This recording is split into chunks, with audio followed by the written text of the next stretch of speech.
Hello and welcome. I am so happy to have you on our show today. Thanks for having me here. Well, up till now you must know about the cute iPhone 12 mini. So let's talk about it. Sure.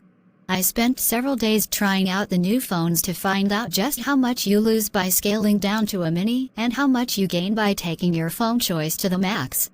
I would say it's small but powerful. Testing out Apple's newest and tiniest phone felt like a throwback to phones from over 5 years ago, when the basic phone was still modestly sized compared to the giants of today. But it wasn't a step backward by any means. The mini packs all the new features of the iPhone 12, such as a stellar camera, a faster chip, OLED display, and 5G capability. But there are a few important differences, namely the size, price and battery life. Sam, how do you think about mini? With its 5.4-inch screen, the mini looks like a slightly shrunken version of the iPhone 12, which has a 6.1-inch screen. You can comfortably hold the mini in your hand, easily fit it in your pocket or a car cup holder. And when you're talking on the phone, it doesn't feel like you're holding up a brick. But while the Mini succeeds in delivering impressive features on important things like the camera, I'm accustomed to bigger phones after years of using them. And it's hard to go back.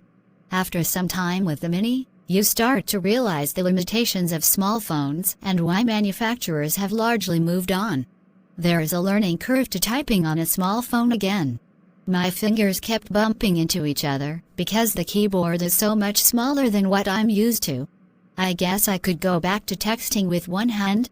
Consuming media on the Mini isn't the best experience. And it feels cramped if you have to tap messages and emails out all day. Some people will love the small size. Some people will definitely wish they had gone larger. Like the iPhone 12, the Mini has 2 cameras and a new sleek design with flat edges.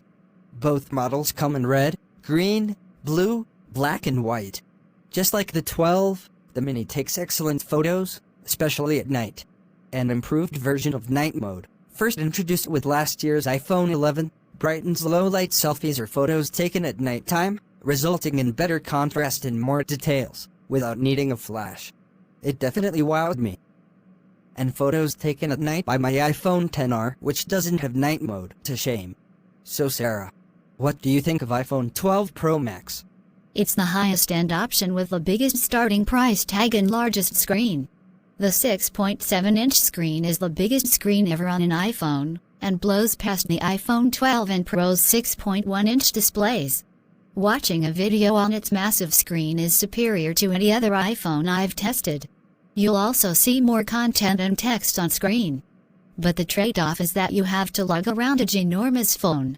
Sam, do you think iPhone 12 Pro is really an upgrade?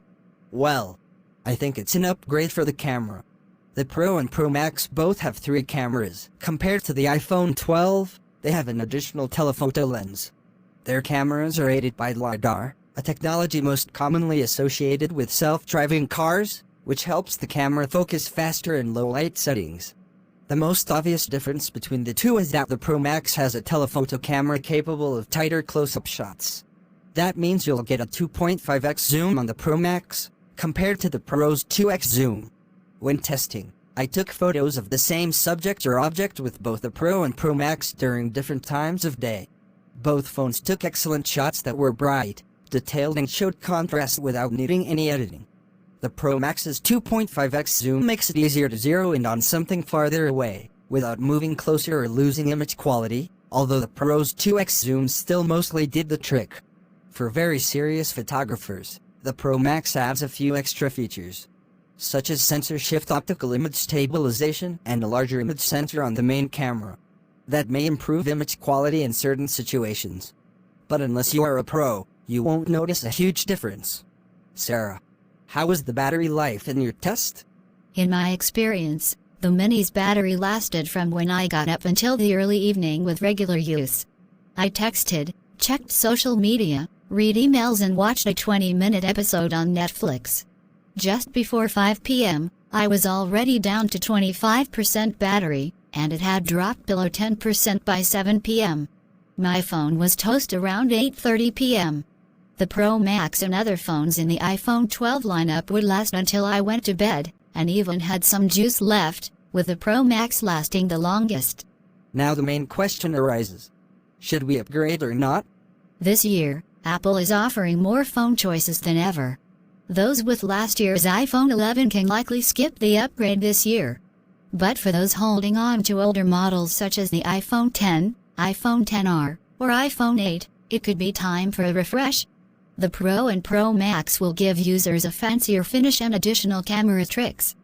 But for most people the iPhone 12 or the 12 mini will be impressive enough.